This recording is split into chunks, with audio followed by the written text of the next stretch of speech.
afternoon, everyone. I have 1 p.m. Eastern. I know folks are still kind of trickling in, but we'll go ahead and get started and welcome them as they join.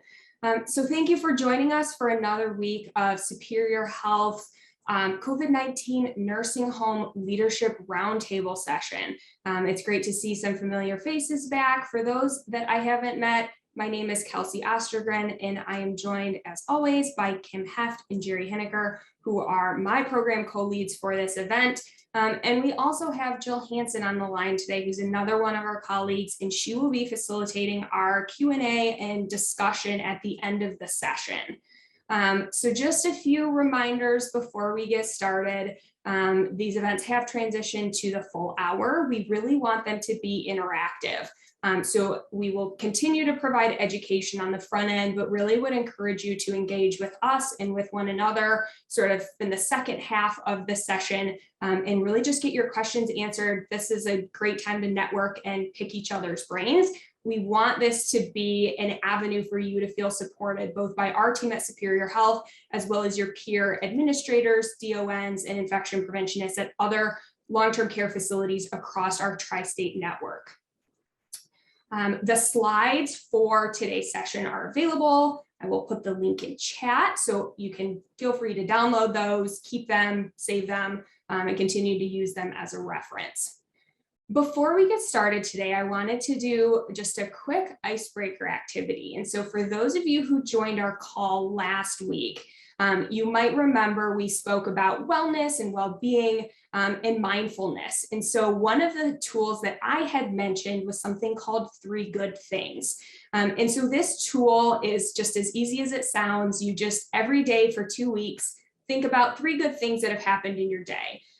Whether that's I got to take a lunch break today, or I got up extra early and got a walk in, or I had a really great meeting with a colleague that I felt was going to be tense, whatever that happened to you, the good things in your day. And as I mentioned, there's been evidence and research to suggest that if you do this consistently for 2 weeks, a year later, there is still evidence of reduced stress, burnout, better sleep, improved mood. And so, this is something that I had kind of challenged this group to think about last week. And so for today's icebreaker, I just kind of wanted to kick it off with that and just give folks 30 seconds to a minute to think about 3 good things that have happened personally or professionally today or yesterday even, and just share one of them. Anything you're comfortable with, feel free to unmute yourself and share verbally, or if you'd prefer, just drop it in the chat box.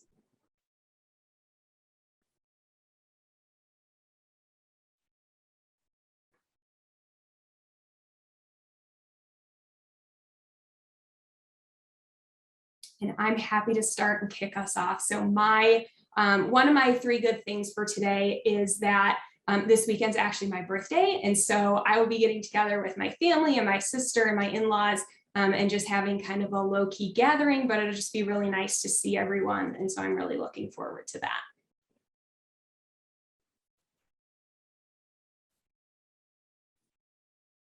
Oh, Kim's comment. She played trivia yesterday. Helps keep her mind sharp. I love that, Kim. Thanks for sharing.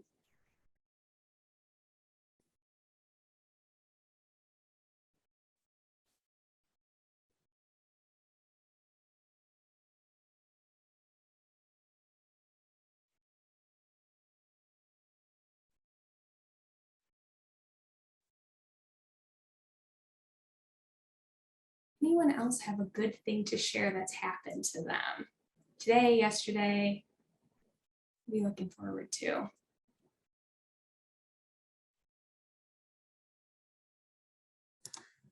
I'll share one. I ate lunch with my husband today, and it's always nice to step away and do that. That's awesome, Elena. Thanks for sharing.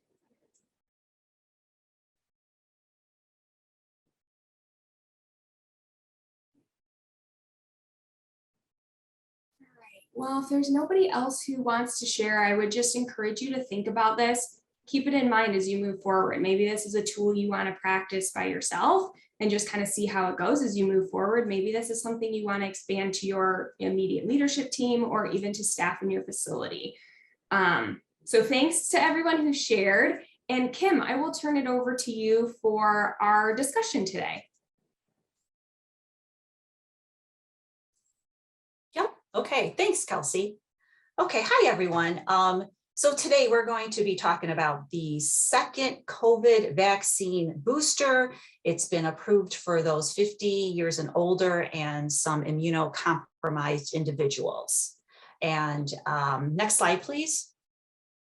Our objectives, we are going to discuss the trending Omicron variants. We're going to review some recommendations for this second booster. We're also going to talk a little bit about what happened at the last Advisory Committee on Immunization Practices, ACIP. We'll talk a little bit about the highlights and about the nation's booster strategy. And then lastly, we're going to share some stories, best practices, barriers, concerns that you may be having about the second booster vaccine or anything else you'd like to talk about. But before we get started on that, we actually have two polling questions today. So we're going to start out with the first one. And so Kelsey, if you want to bring that up. Okay, so the question is, Kelsey, should we do hold on one second. Okay, never mind. All right, it said the second booster, so questions, I was like a little bit confused there, so I'm good. All right, so has your facility begun offering the second COVID booster dose?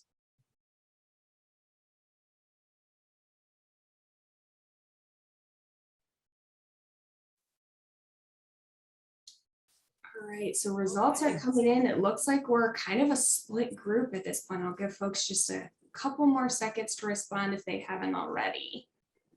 Go ahead and share results.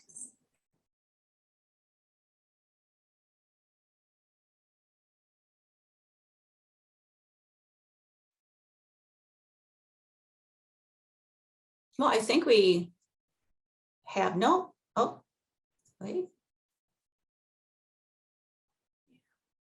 Well, I'd say that we have a 50-50 tie here. Yes, we're actively holding clinics, or they're in progress. They're thinking about and planning it for it. So I would say that's a great start. It was good to see that they haven't thought much about it. Is a big 0. So that was good to see that it's this poll turned out that way. All right. Okay, next slide, please.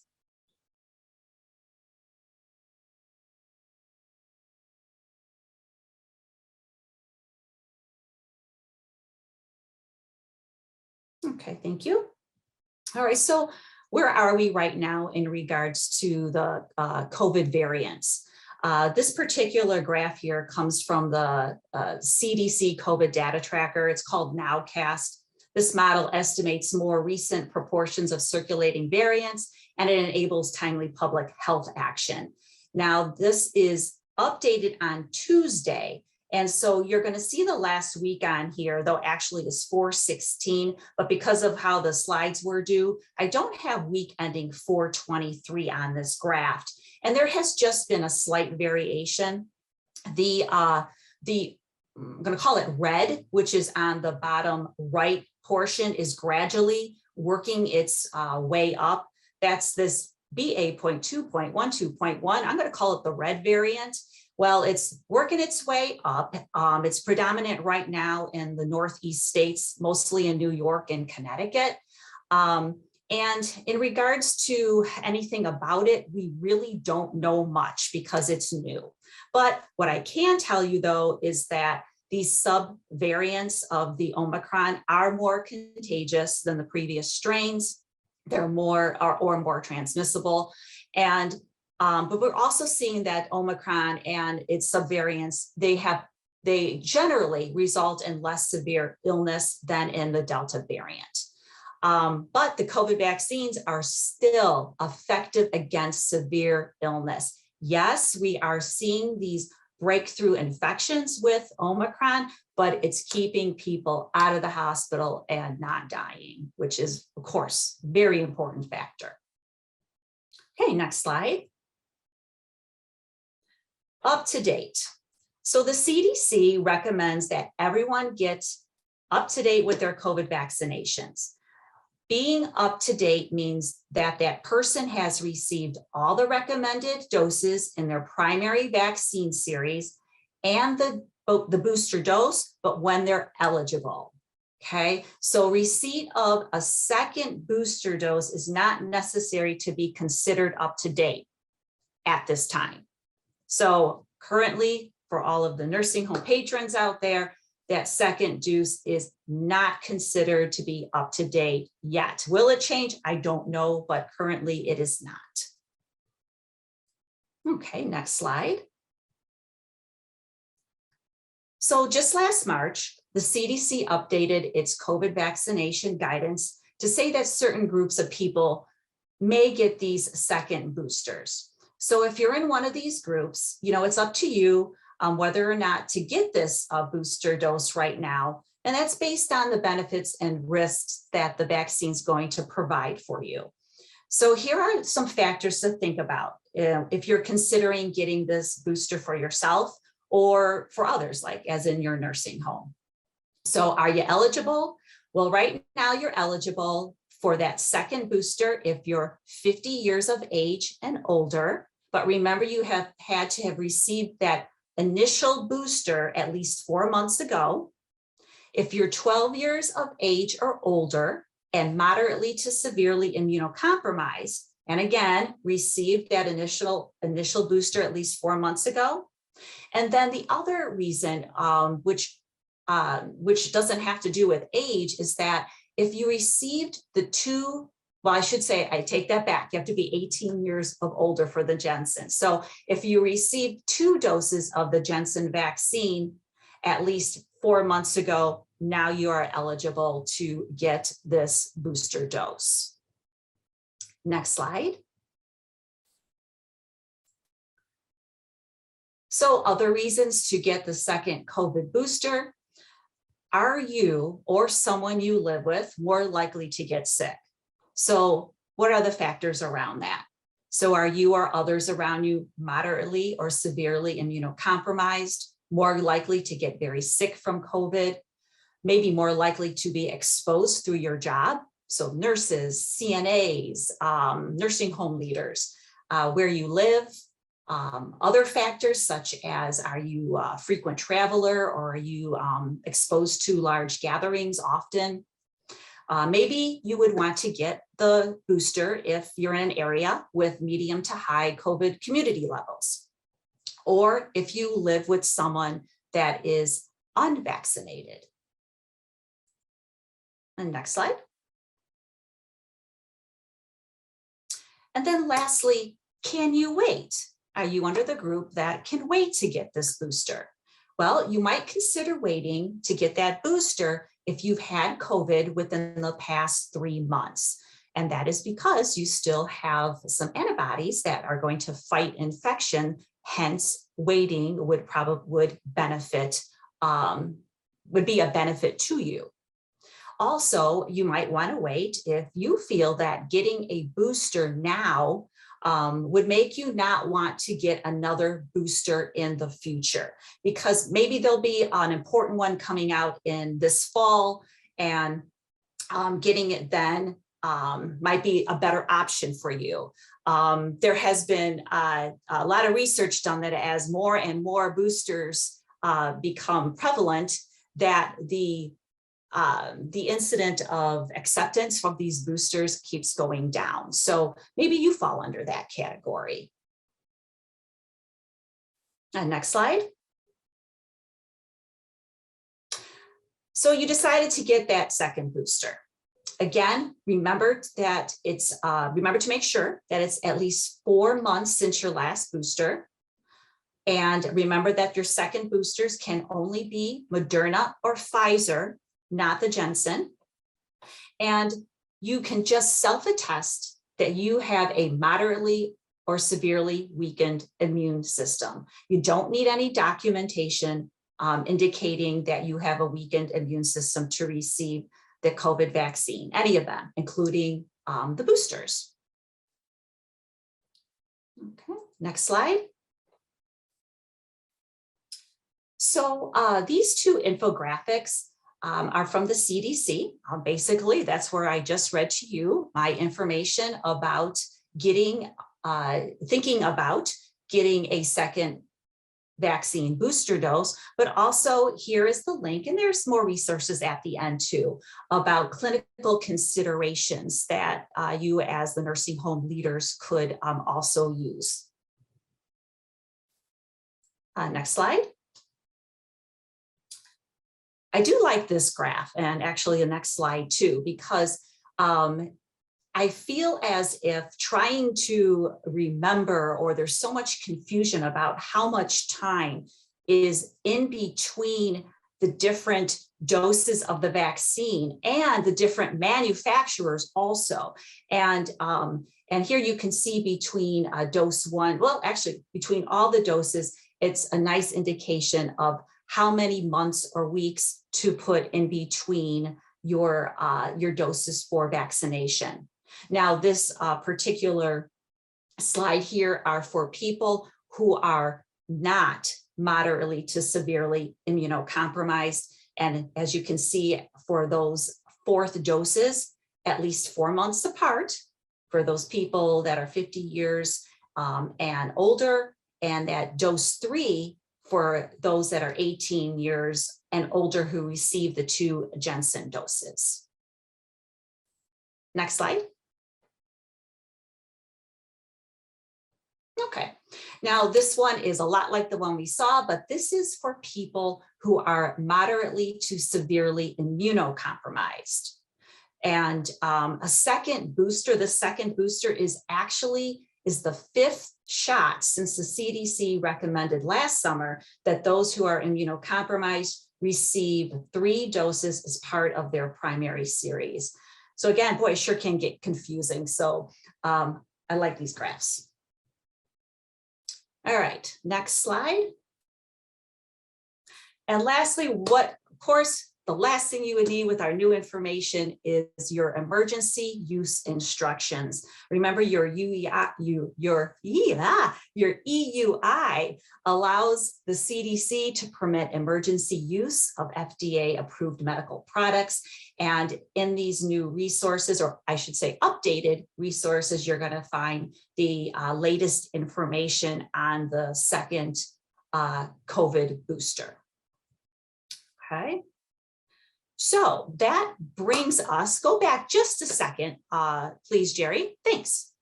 So that brings us to our next polling question.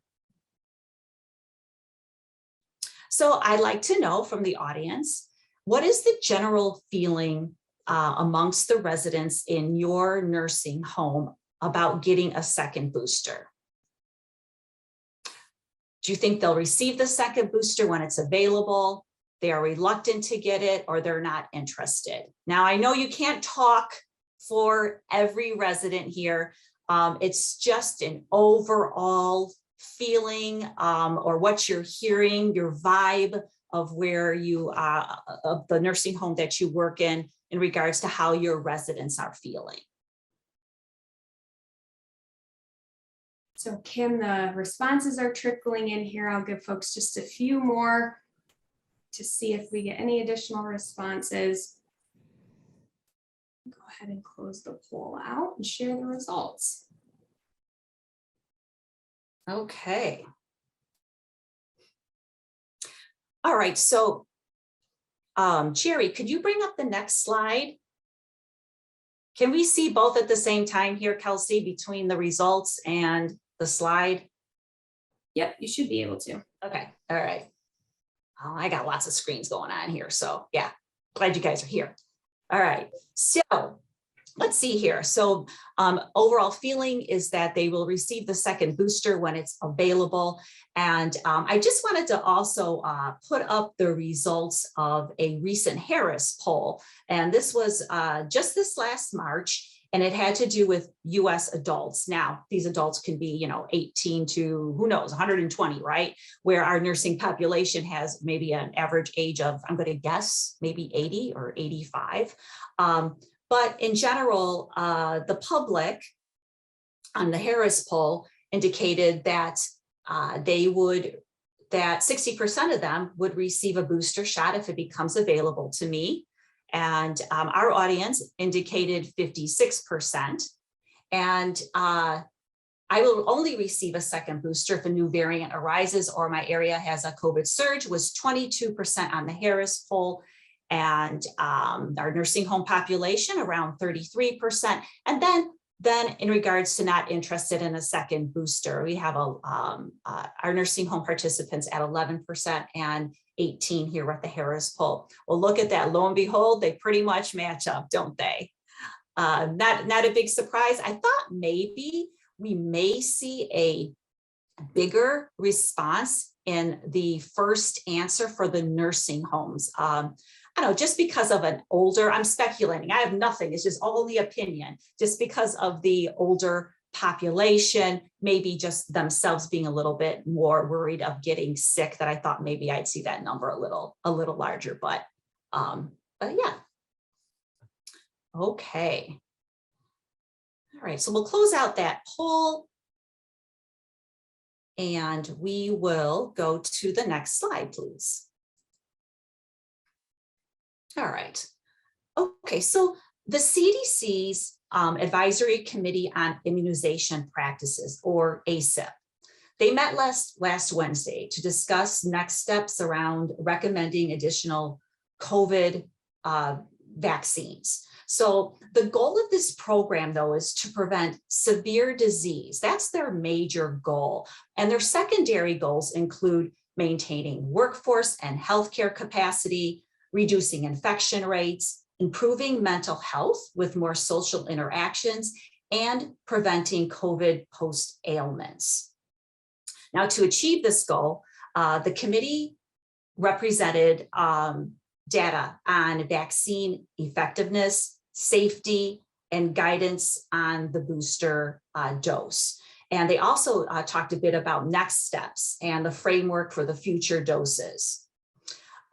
So with that being said, I'd like to share with you some of the information that we received at this meeting. And Kelsey is going to actually give an overview of information on vaccine effectiveness of that first COVID booster dose. So it's all yours, Kelsey. Thank you, Kim. I get the maybe not so fun part of this presentation.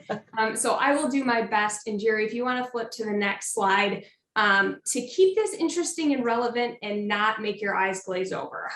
There's a lot of data here, but we'll try to unpack this and make it relevant. So as Kim mentioned, we're just going to talk through a few of the updates from the ACIP meeting and just share some of that data. As Kim mentioned, and I want to just add sort of a quick disclaimer, the information I'm going to share is based on, again, that single booster. We don't have enough data, and not enough time has passed since the second booster to be able to do this analysis.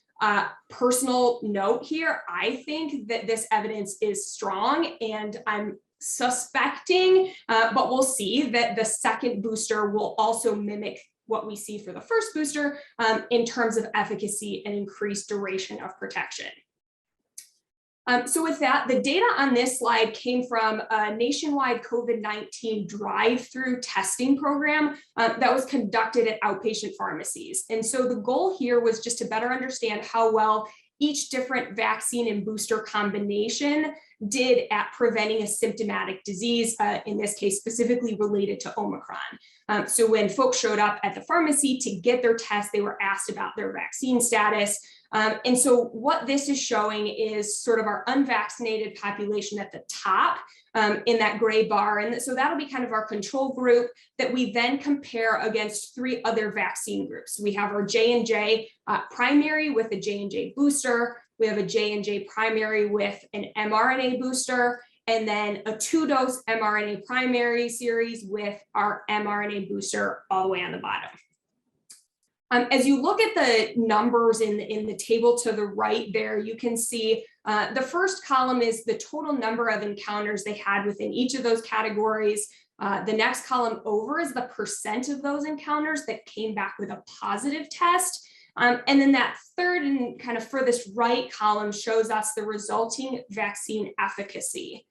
And so if we look at the unvaccinated group all the way at the top in that gray bar, the second column, we see that 50% of the people who went to get tested and were not vaccinated ended up having a positive test. And so in that same column, if we kind of follow all the way down here, we see that the percent of tests that came back positive starts dropping the further we go.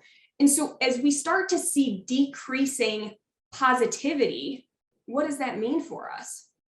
That means that our vaccines are becoming more and more effective, right? So when we look at the mRNA primary series with the mRNA booster all the way down at the bottom, we see 27% of those who got tested had a positive test versus the 50% positivity we saw in our unvaccinated population. And so we can also confirm that by looking again at that third column, that's our vaccine efficacy. And so the three numbers there, so the one on the left is going to be sort of our best estimate at what percent effective this vaccine and booster combination is at preventing symptomatic disease. And because like with anything, science is not 100% perfect, in parentheses, they give us kind of this range. And so what that range means is, okay, you know, if maybe we're not 100% confident that this vaccine, as an example, is 25% effective, we know with almost 100% certainty that it's somewhere between that 15 to 34 range. So, you know, while that number on the left it's a firm estimate based on the research they've done, what's in parentheses, that range there really is a much more solid understanding of that vaccine effectiveness. And then the graph to the right, again, is just sort of a visual depiction of what we see in that furthest right column with all those numbers. So you can see sort of the range demonstrated by the bars, the dot in the middle, which is sort of our best guess at how effective that vaccine and booster combination is. And it's interesting, right? As we move from our J&J down to J&J plus mRNA to our 2 mRNAs with an mRNA booster, the efficacy continues to climb, right? And so this is the same pattern we saw as if we just looked at the numbers and the columns there. But again, just sort of a visual depiction that might be helpful. I think it is worth noting as well that you'll see there are kind of breakdowns there. So immediately following in the 0 to 1 months following that booster, our efficacy is going to be a little better. And then the next one down, the 2 to 4 months since the booster, it comes down a little bit, right? Which is not totally unexpected since we know efficacy does wane over time. But still, I think there's strong evidence here to support that our mRNA boosters in particular show much greater efficacy than the J&J.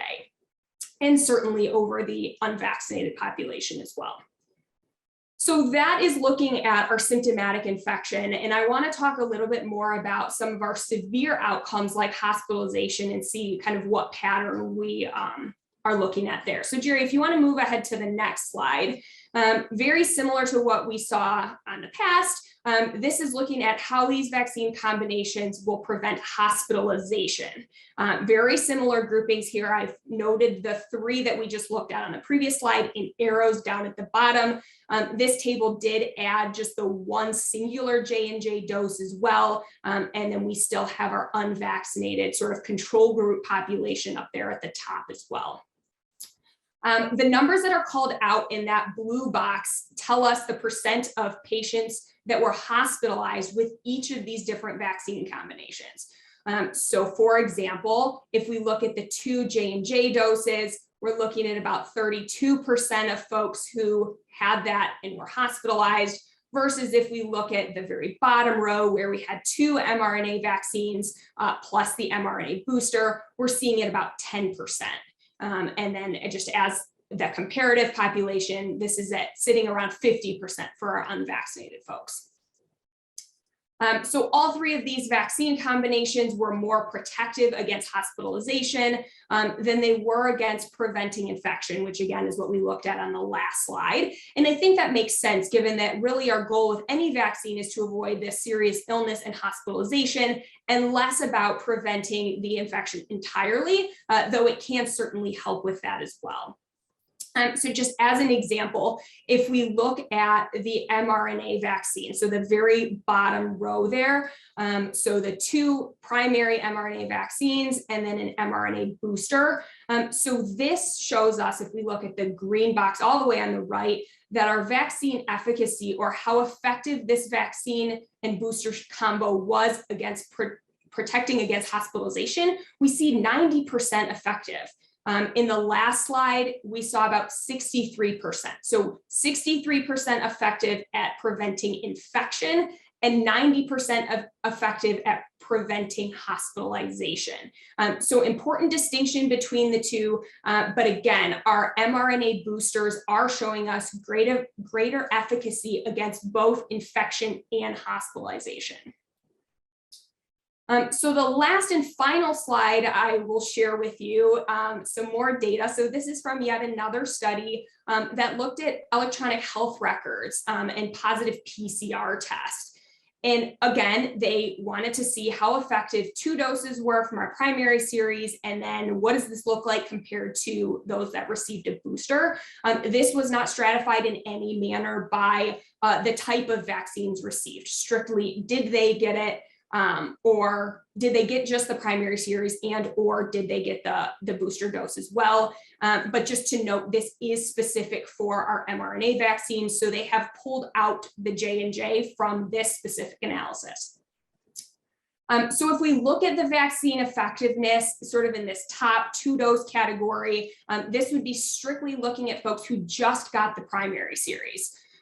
You can see with the kind of green dots and purple dots on the right-hand side, we are seeing better effectiveness in our non-immunocompromised, or this green group, than what we're seeing in our immune-compromised or purple group.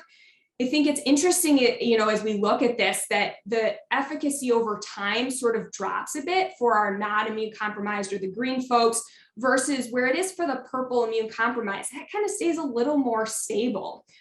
Which, if we look at some of the numbers in the tables to the left here, we can see for that immune compromised, you're kind of hanging out in like the mid 30s to low 40 range, even at 300+ days, which we're not seeing that same trend necessarily for our non-immune compromised folks. It does wane a bit over time.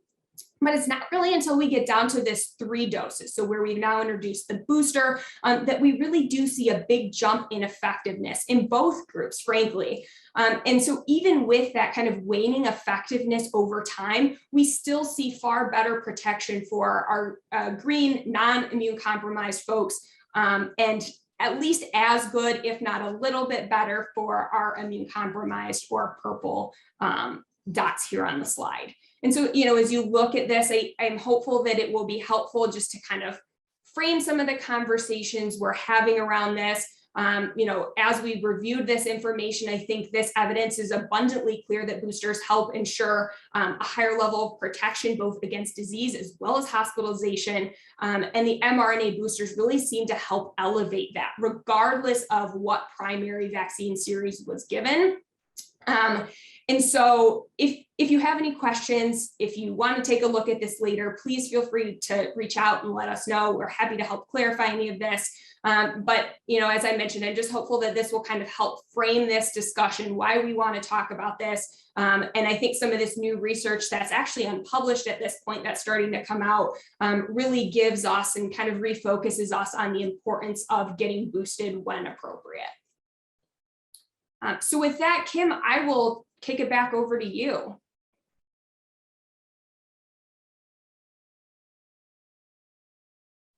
And Kim, you are on mute. No lip reading, huh? Okay, all right. So thanks, Kelsey. No, that was an excellent presentation on the vaccine effectiveness, again, which came out of that ACIP meeting last Wednesday. The other thing that happened during this meeting is that there are also work groups within the committee, and one of the work groups is called the COVID Vaccine Safety Technical Work Group. And the objectives of this work group is to review, evaluate, and interpret post-authorization and approval of COVID vaccination safety data. they're the central hub for technical subject matter expertise, and they also advise on the analysis. So what VAST does a review. They do a review and assessment of the booster dose of this first booster dose, and how they determine the safety is by using multiple resources. They get data from VSafe, from VAERS, VAERS, VAERS. That's the site where pretty much anyone could go in and report side effects from any vaccination, not just COVID. The Israel data, the Department of VA, the VSD, that's the Vaccine Safety Data Link, individual case consults with the CDC. What I'm getting at is about how much different areas of resource goes into determining the safety of the booster dose. And what they found from all of this information is basically what the slide here represents. That reactogenicity, or the side effects, your fevers or your fatigue, soreness in the arm, things of that nature, is similar to or lower than that seen after the primary series. Myocarditis risk appears lower than after a primary series dose 2. But they did note that further work and analysis are needed to understand the pericarditis risk. And that seemed to be with, I hope I don't misspeak, I don't have it in my notes. I think it was with the older male population, but I'd have to verify that. But a lot more work, they said, needed to go into that. Now, the data, the data does not suggest safety concerns beyond those previously identified. VAST is going to continually monitor data on the myocarditis and the pericarditis after any other booster doses that come into play. Okay, next slide. So before recommending future COVID doses, ACIP committee bases these recommendations on assessment of your current COVID case counts, the hospitalization rates, vaccine effectiveness, and of course, including how that vaccine is waning over time, the impact of current and the impact of current COVID variants. It also depends on population, such as right now, we're looking at this last booster dose targeting your older people, older adults, and immunocompromised individuals. What you're going to see is the evolution of COVID vaccines and their platforms. I see that coming on the horizon. That is something that was spoke about in this committee meeting. The next booster may be a combination that could be with the original vaccine with a target variant, such as Omicron. So if we get a winter surge, as we did the last 2 years, maybe we will see a fall booster vaccine that could have a bivalent modification to it, combining them. We'll see. Also on the horizon, they talked about a combination of a flu and COVID vaccine.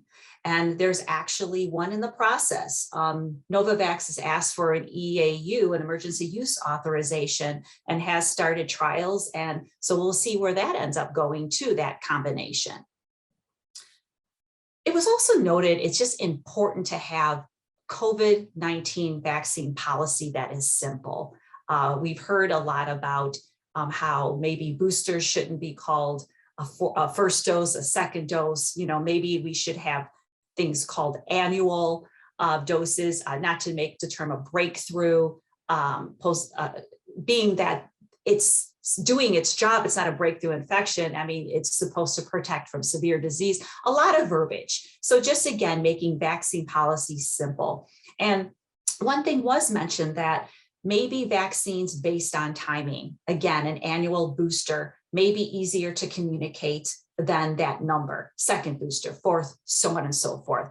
These are just speculations for the future, not necessarily indicating it will happen. It was all talk about future. Next slide.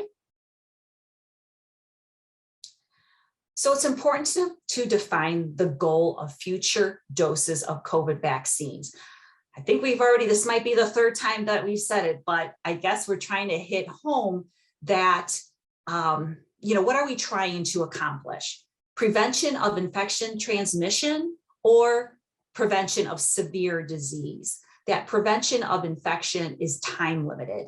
That requires timing of a vaccine rollout just prior to any increase in COVID cases. Really hard to do, opposed to prevention of severe disease. It's more durable. It would allow more flexibility and timing of any kind of future vaccine rollout. Now, the focus of this presentation has been on that second COVID booster. We did the recommendations. We did talk about a lot about the first booster and the vaccine effectiveness and with that vaccine, but top priority does remain on getting unvaccinated individuals vaccinated. We've seen the benefits of the COVID vaccine primary series, largest across all sex and age groups. And this particular graph here from the CDC, it's pretty self-explanatory in regards to that black line indicates the death rates of unvaccinated individuals. That dark blue line are vaccinated people with their primary series and their first booster dose. The dotted line is vaccinated with a primary series only, but my proof in the pudding is right there on this slide in regards to how effective the vaccine remains. Okay, next slide. So I also wanted just to mention that, as the pandemic moves on, maybe you or someone maybe changed or has changed their mind about getting vaccinated. Maybe these individuals were very vocal about their stance, but as time goes on, evidence-based research on COVID has convinced them otherwise. This experience that people often believe they may initially know more about a subject than they do, but upon learning more, they realize they don't have all the information they need to make an informed decision is very common. If pride and fear of what others think of you getting vaccinated is keeping you from getting that vaccine, keep in mind that it's a positive character trait to be able to say, you know what, I was wrong, or I've changed my mind. There's really some very smart and educated people out there that can get stuck in their world beliefs and can't integrate new information in their old ways of thinking. So changing your mind doesn't make you a hypocrite, but rather a person that's willing to evolve.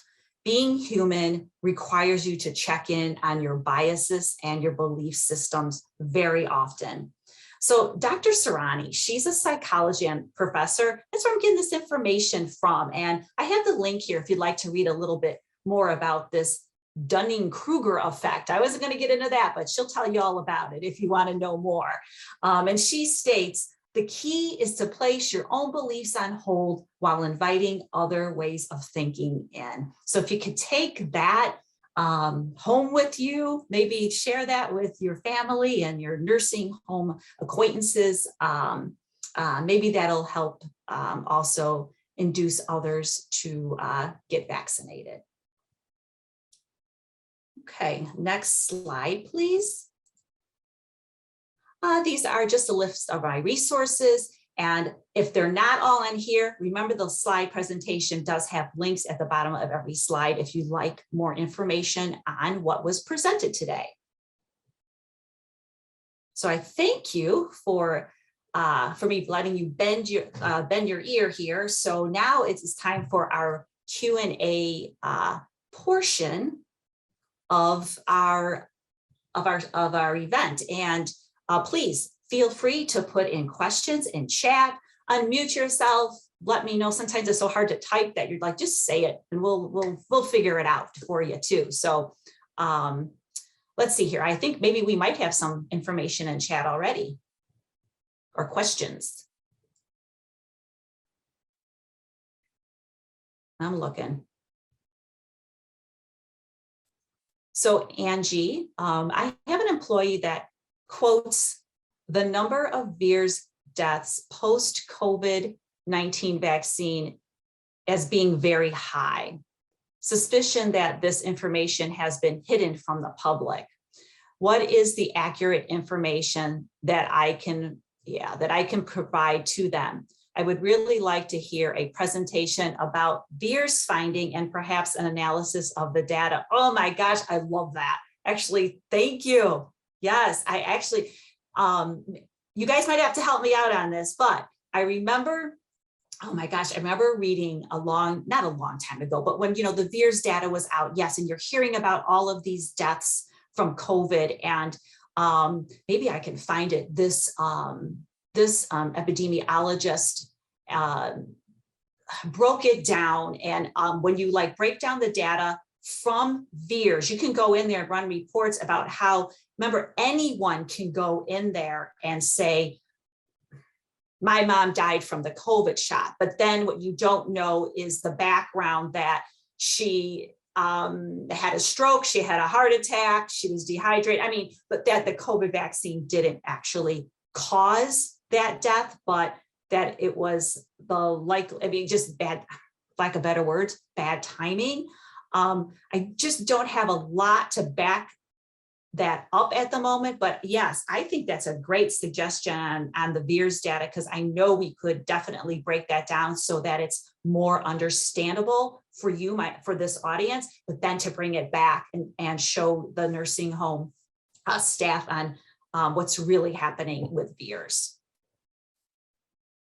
And Kim, this is Kelsey. The one thing that I would just like to add to that too, and Angie, I don't have an exact answer for you, but I would be curious to see how the post-vaccine deaths for COVID compare to some of our other vaccines, right? So if we look at influenza, if we look at pneumococcal, if we look at some of the other SARS, outbreaks that have occurred, is that, what are we seeing with that? And is COVID really out of line? Is it somewhere kind of in the middle? So I think that would be an interesting thought exercise as well.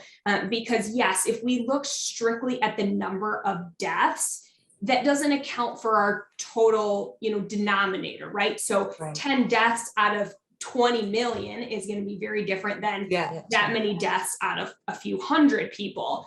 So that could be another thing to consider. But, I think as Kim mentioned, we love suggestions and topics and things that you guys want to hear about. So we're more than happy to kind of dig into this some more and circle back to this in an upcoming presentation. I think the one other question that I would just kind of pose to the rest of the group is, how are you handling this? If you get feedback, or are you getting feedback like this from staff members? And if you are, how are you addressing it?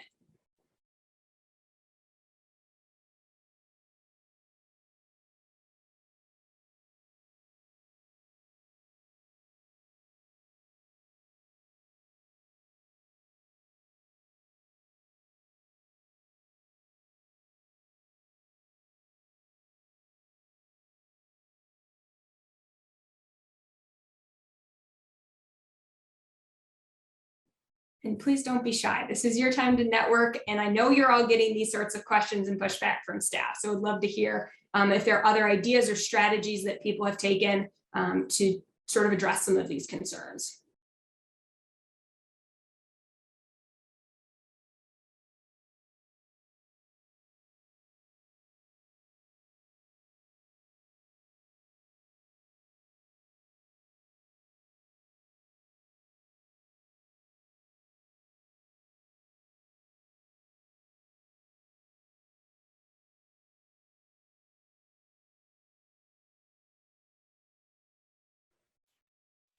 So Kelsey, we do have a request in the chat box from Tony Jefferson, who said, I'm looking for the websites to download some of the CDC recommendation slides, et cetera. Could we be given those sites?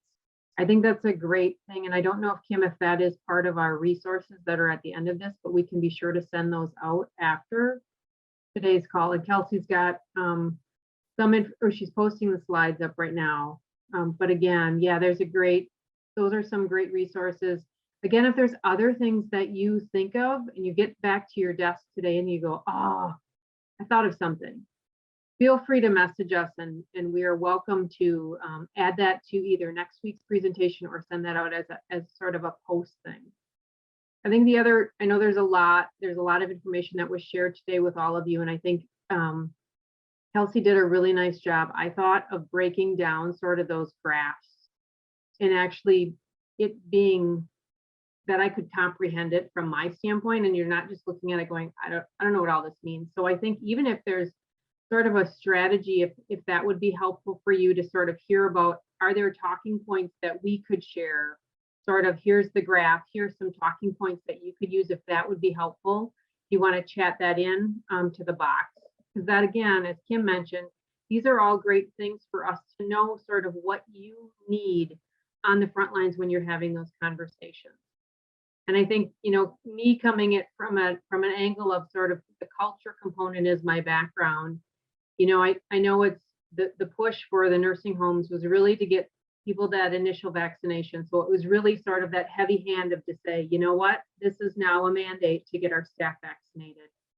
And then we see the second booster come. And I think there's that sort of that struggle of, you're still trying to balance everything, getting everyone just that initial vaccinations, and then thinking about what your policies look like for that second booster, and now potentially a third and fourth booster. So if you have different ways that you're testing your staff, some of you may just go, we're just testing everybody once a week, regardless of your vaccination status. But for those of you that are sort of staggering, just think about, how do you ensure, if you're requiring staff to get a second test, how are you ensuring that staff gets that second test within a week? And then just really sort of setting yourself up for success as an organization. I also want to welcome, or I'd encourage you to sort of welcome those conversations with staff. I know inevitably there's going to be staff that are going to just say, I'm not interested in this.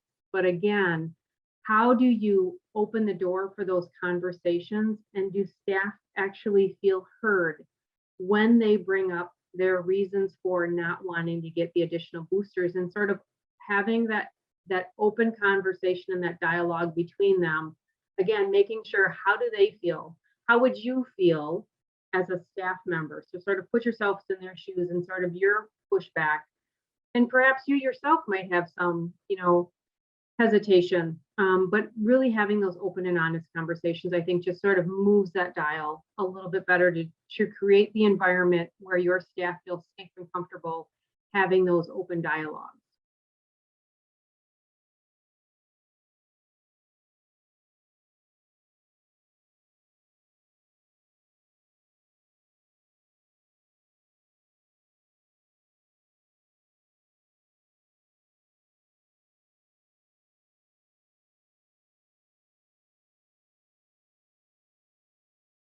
I think one other thing that I'm going to do a shameless plug.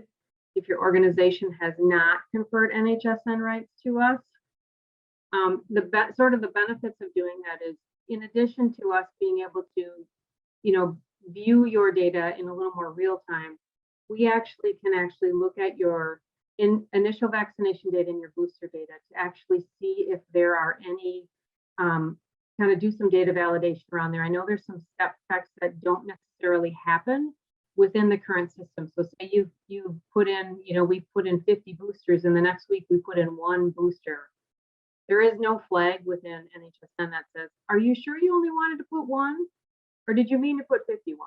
So that is one of the things that we can do on the backside at Secure Health. We can sort of hone in on those specific weeks and circle back with you to say, hey, you might want to take a check at this data just to make sure this is what you really meant to enter. And so that is one way we can sort of help pinpoint that versus a general blanket statement that says, at some point we think your data, we're not quite sure where within that survey week that there might be a misstep that we want you to have take a peek at.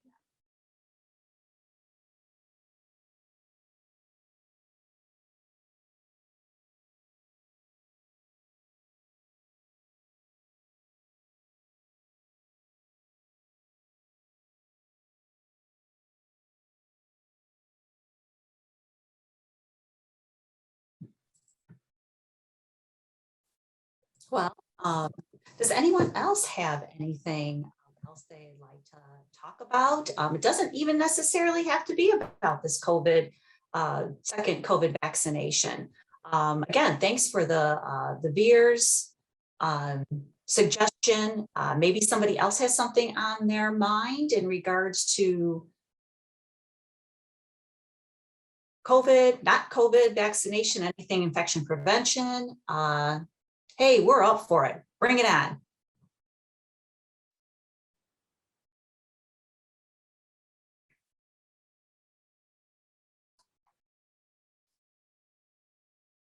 Well, I can tell you, just in case if there is somebody else still, wondering, pondering if they want to say anything else, I am hoping that next week, I'd like to see all of you back here again.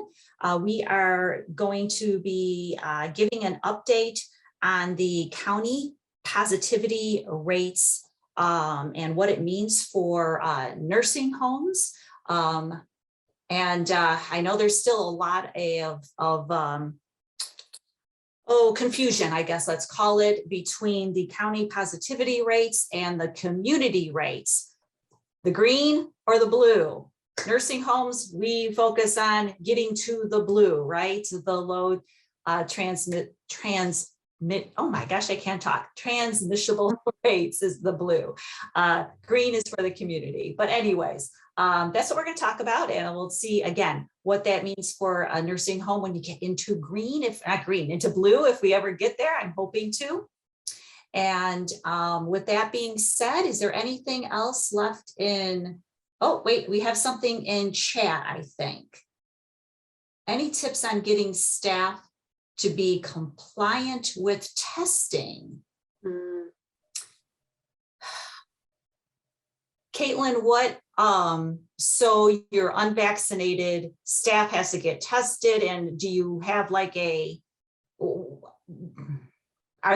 you have it set up somehow where they come in and get tested, you have to check them off? I mean, that's what I remember having to do, was that we had someone that was, in charge of making sure those that were unvaccinated or what have you the case may be were getting tested. And, it was almost a one-man job, right? To just doing that. Is that what you mean?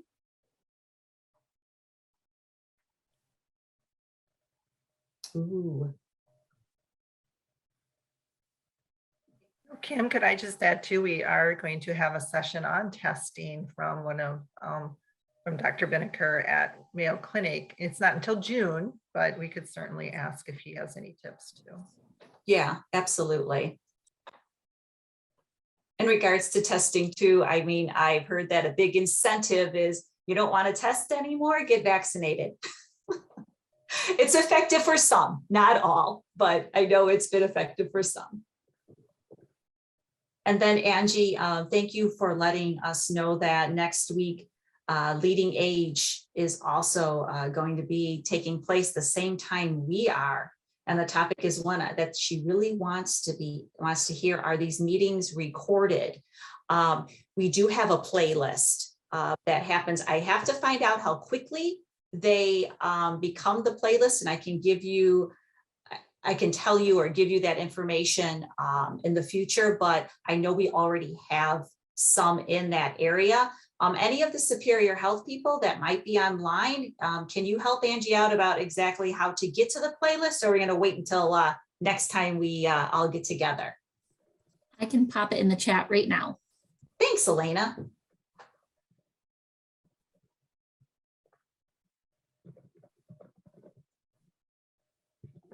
Okay, it looks like Elena did put that in chat. Elena, do you know how quickly these get to the playlist, or does it vary? It looks like right now we only have 3 of them in there. So we can talk with our communications department about when we can maybe expect this call to be uploaded and let people know, and that will give us Okay. the Perfect. Perfect. Okay.